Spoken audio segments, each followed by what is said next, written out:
쉽게 이야기하면 신부전증은 심장의 기능 장애로 인해 가지고 생기는 모든 호흡 곤란을 다 이야기합니다.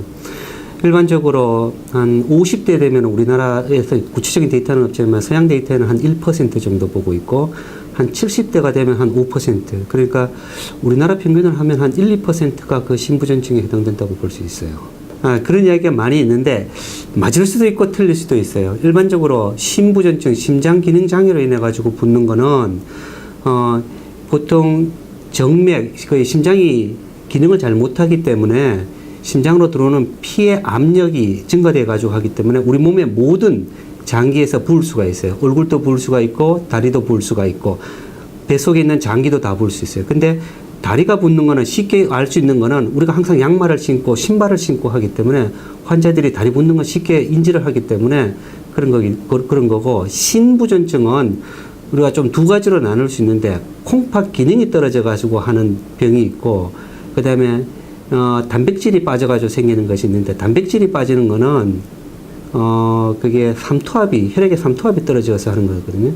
그런 거는 우리 몸에서 이렇게 투과력이 가장 잘 되는 곳이 잘 부어요.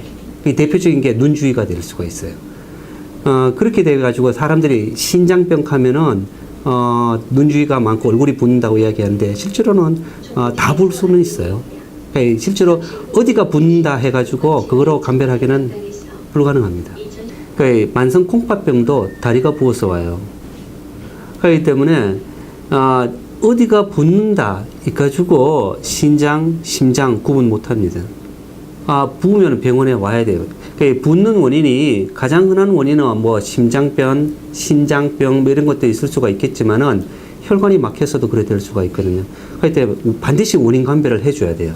그렇기 때문에 특히 우리가 다리에 이게 눌러봐서 거기에 함몰 부종이 생기면은 그거는 반드시 검사를 해야 됩니다. 우리가 다리뼈요, 정강이뼈 있는 데서 거기에 살을 갖다 누르면은 보통 사람은 눌러도 이게 함몰이 되지 않는데 부종이 있으면 이게 누르면은 거기 함몰이 생겨요. 그거 있으면은 쉽게 내 다리가 부었구나 이런 걸 알 수가 있어요. 근데 일반적으로 환자들이 신발 신고 양말 신으면서 잘 알아요. 양말 자국이 나게 돼 있거든요. 들어가면 그것도 일종의 함몰 부종이니까 그런 게 있으면은 병원에서 정식으로 검사하는 게 맞습니다. 심장병, 신장병, 그 다음에 간질환 다 원인이 될 수 있고, 그 다음에 혈관이 막혀서 그러니까 하지 정맥 혈전이라든지 이런 것의 원인이 될 수도 있어요. 다리가 붓는 것은 건강한 사람이 다리가 부을 수는 없어요. 다리가 붓는다는 것은 무슨 장기, 특히 심장이나 신장, 간, 그 다음에 혈관 이쪽에 무슨 질환이 있기 때문에 붓는 거기 때문에 우리가 이런 함몰 부종이 있다 그러면은 반드시 병원에서 정밀 검사를 하는 게 맞습니다. 심장 질환은 여러 가지가 있는데 대표적인 질환은 협심증. 그리고 협심증 같은 경우에서는 붓지를 않습니다. 신부전은 심장의 기능의 장애가 생기는 것이죠. 심장의 기능의 장애라는 것은 우리가 피를 잘 보내고 그다음에 피를 잘 받고 이러한 것을 이야기하는데, 우리가 심장의 기능이 떨어지면은 전신에서 피를 잘 못 받으면은 몸이 붓는 것이죠. 그렇기 때문에 몸이 붓는다 그러면 우리가 쉽게 알 수 있는 건 다리 쪽으로 많이 붓는 걸 갖다 쉽게 알 수가 있으니까 그게 잘 부으면은 이게 신부종이 있다는 의심할 수가 있는데, 대부분이 다리가 붓는다 그러면은 대부분이 호흡곤란도 같이 동반되는 경우가 많아요. 그렇기 때문에 보통 호흡곤란과 다리가 붓는 게 동반됐다 그러면 이 환자는 신부전증이다라고 가장 먼저 의심할 수가 있습니다. 신부전증의 원인은 굉장히 많아요. 그리고 원인을 못 밝히는 경우도 굉장히 많고요.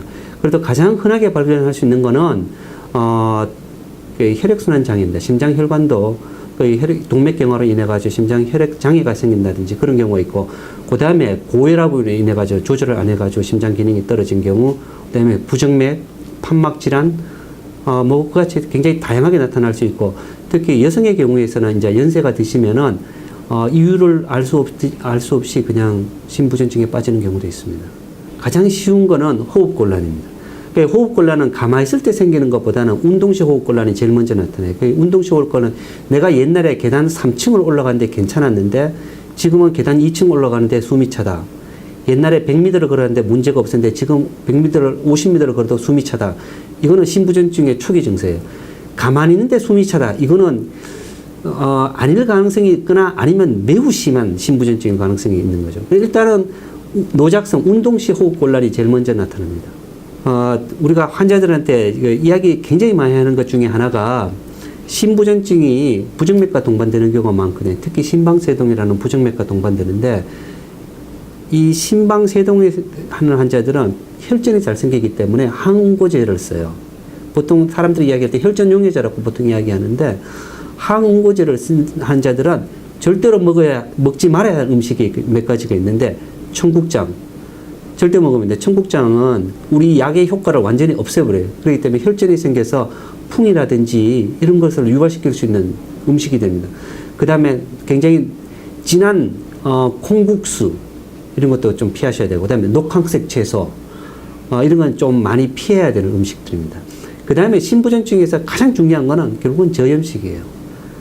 그러니까 김치 같은 거 드실 때는 가급적이면 물에 씻어가지고 드셔야 되고, 된장도 굉장히 연하게 타셔가지고 드셔야 됩니다.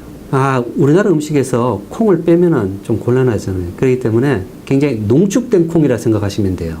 그러니까 우리가 그냥 가볍게 먹는 된장이라든지 밥에 콩을 좀 넣고 하는 거는 그 정도는 좀 허용을 하는 편이고요.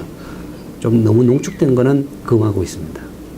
그러니까 우리가 항응고제는 비타민 K 합성을 억제하는데 그러한 농축된 콩에는 비타민 K가 많이 함유되어 있기 때문에 그래요.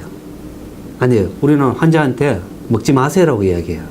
그게 실제로는 일주일에 정도 한 번 정도 먹는다. 이 정도는 실제로 큰 문제는 안 될 수는 있는데 허용을 한다는 것은 환자가 괜찮다고 받아들이기 때문에 저는 환자들한테 무조건 먹지 말라고 합니다. 심부전도 다 나쁜 게 아니라 항응고제를 쓰는 환자에 한해서만 정확하게 저도 잘 모르는데 한 1-20% 되지 않을까 싶어요. 가장 해로운 것은 짠 음식이에요. 그러니까 내가 먹은 소금을 갖다가 섭취를 하면은 그만큼 수분이 저류가 일어나요. 그러니까 수분이 저류가 일어나면 건강한 사람은 그게 심장이 기능이 좋기 때문에 그걸 소변으로 배출하지만은 심장 기능이 떨어지면은 그 저류된 수분을 다스릴 수가 없어요. 그러면은 숨이 차고 몸이 붓습니다. 그러니까 내가 먹은 소금만큼 몸이 붓는다고 생각하면 돼요. 절대로 저염식입니다. 그러니까 심장은 좌측 우측으로 완전히 구분되어 있는데 좌측의 심장은 피를 보내는 역할을 하고 있고요. 오른쪽 심장은 피를 받아들이는 역할을 하고 있습니다. 그러니까 좌측 심장 기능이 떨어지면은 피가 밖으로 잘 안 나가니까 그로 인해 생기는 거죠. 사람이 굉장히 무기력해지고 혈압도 낮고 그런 현상이 생기고, 그 다음에 우측 심장 기능이 부전이 있으면 피를 받아들여야 되니까 그게 나쁘면은 피가 온몸에 저류가 됩니다. 피가 들어오지를 못하니까. 그때 몸이 붓는 현상이 잘 생기죠. 근데 대부분은 같이 동반돼서 오는 경우가 많습니다. 가끔 구분하기도 합니다. 그러니까 대부분의 좌심 기능이 떨어진 사람은 오른쪽 심장이 떨어지는 그런 현상을 같이 동반하는 경우가 많기 때문에 같이 구분 안 하지만은 오른쪽 심장 기능만 떨어지는 환자는 있어요. 특히 오른쪽 판막 이상이 있다든지 이런 환자들은 숨 차는 거는 그렇게 많지 않지만은 몸이 붓는 거로 오는 환자들이 꽤 있습니다. 그렇지는 않아요. 소변이 자주 마려운 것은 심부전 환자들이 이뇨제를 많이 쓰기 때문에 생기는 현상이지, 약을 쓰지 않는데 심부전이 소변이 자주 매렵다고 해서 오는 것은 극히 드문 현상입니다. 그렇죠. 심장보다는 오히려 어떤 방광 기능이라든지 아니면 스트레스 영향 쪽으로 이쪽을 더 먼저 평가하는 게 맞을 것 같아요. 네, 그건 사실입니다. 그게 대부분 역학조사에서 많이 밝혀져 있는 사실인데, 과체중이 결국은 대사장애를 유발한다든지 아니면 고혈압, 고지혈증, 당뇨를 유발하기 때문에 이것은 심부전증을 유발하는 굉장히 강력한 인자이기 때문에 소아나 청소년기에서는 체중 조절하는 게 굉장히 중요한 요인이 될 수가 있고, 오히려 나이 든 사람에게서는 과체중이 심장 기능을 오히려 보호해줘요. 그러니까 나이 든 사람은 과체중이 생존율을 증가시키고 좀 더 건강한 삶을 할 수가 있지만은 어릴 때 혹은 청년기 때는 정상 체중을 유지하는 게 중요합니다. 조금 전에 말씀드렸다시피 좌측 심장의 기능이 떨어지면은 피를 온몸으로 전신으로 잘 뿜지를 못합니다. 그래서 즉 각 장기의 혈액순환이 떨어지게 되죠. 그 다음에 혈압도 떨어지게 되고 이렇게 되면 사람이 굉장히 무기력해집니다. 그리고 쉽게 피로감도 느낄 수 있고, 그리고 좀 어지럼증도 유발될 수 있고, 그러니까 이런 것들이 심부전증의 하나의 증상이라고 할 수가 있죠. 그러니까 이런 게 있다 그러면은 심장 기능 평가도 한번 해보는 게 좋습니다. 꼭 그런 것만은 아니에요. 그러니까 대부분의 심부전이 있으면 심장 초음파로 진단을 내는 거는 맞는데, 이게 심장 초음파에서 정상이라고 하더라도 심부전이 앞으로 안 생긴다고 보장할 수는 없어요. 좀 굉장히 복잡한 이야기인데, 심장은 수축기 심부전이 있고 이완기 심부전이 또 있거든요. 그러니까 이완기 심부전은 우리가 일반적인 심장 초음파로 진단하기가 조금 어려운 점은 사실입니다. 제일 먼저 기본적인 검사는 심장 초음파가 되는데, 일단 심장 초음파에서 괜찮다 그러면은 실제로는 가능성은 실제로 떨어져요. 심부전의 가능성은 물론 좀 떨어지고, 그 다음에 이 환자가 호흡 곤란이 있는데 이것이 당뇨라든지 이런 환자들은 실제로 흉통을, 호흡 곤란을 호소하는 사람이 많아요. 연세가 드신 분들도 마찬가지고, 이런 환자들은 실제로 협심증이 심부전으로 호소하는 사람이 있거든요. 그러니까 이런 환자들은 심장 초음파라는 진단을 할 수가 없기 때문에 그런 환자들은 협심증에 대한 검사를 추가를 하는 게 좋습니다. 심부전은 협심증이 무섭다는 거는 심근경색을 갖다가 우려하기 때문에, 심근경색은 급사를 할 수 있기 때문에 그것 때문에 사람들이 실제로 무서워하는데, 실제로 협심증과 심부전증을 갖다 예후를 본다 그러면은 심부전증의 예후가 더 나빠요. 그렇기 때문에 그 심부전은 또 굉장히 다양한 원인을 가지고 있고, 그렇기 때문에 심부전을 절대로 간과해서는 안 됩니다. 오히려 더 협심증보다 더 조절을 더 잘 해야 되는 질환 중에 하나입니다. 충분히 사망할 수도 있는 병이고요. 그 다음에 굉장히 좀 호흡 곤란을 갖다가 호소하게 되는데, 약을 쓰면 근데 잘 들어요. 그 환자들이 증상이 개선이 있는데, 그러면 또 환자들이 이제 다 나은가 그렇게 좀 착각하기 쉽거든요. 그러니까 한번 심부전증으로 진단을 받으면은 꾸준한 관리하고 약물 치료가 필요합니다. 네, 그게 유전성 질환, 그게 우리가 심장이 굉장히 부어 있고 심기능 장애가 있는 환자들은 실제로 3분의 1에서는 가족력을 갖다 있거든요.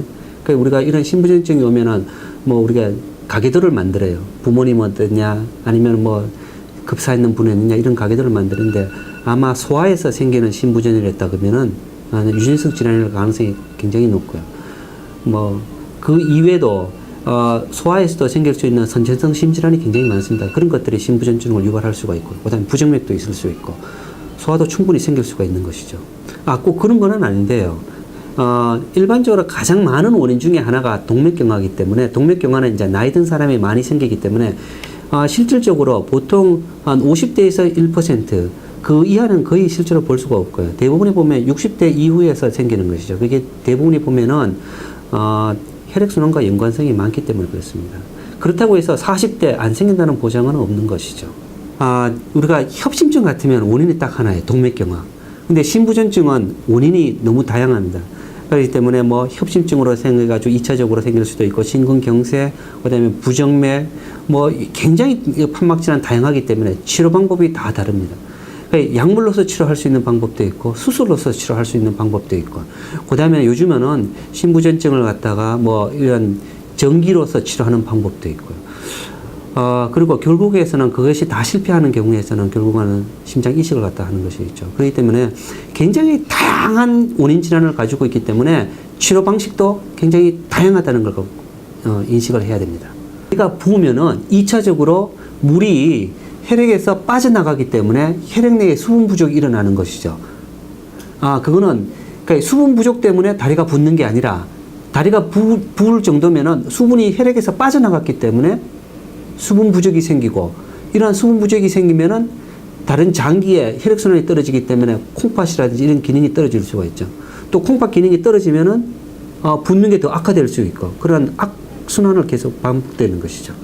가장 위험한 질환부터 뽑는다 그러면은 심장, 그 다음에 신장, 그 다음에 간, 그런 게 있을 수가 있고요. 그 다음에 드물게는 보통 걸어 다니고 하는 환자들은 별로 없는데, 뭐 풍이라든지 아니면 뭐 다리뼈가 다쳐가지고 오랫동안 활동을 못하고 누워있는 환자, 그런 환자들이 붓는다 그러면은 혈전입니다. 그러면 다리 혈관에 혈전이 생긴 거니까, 그런 거는 빨리 병원에 오셔야 돼요.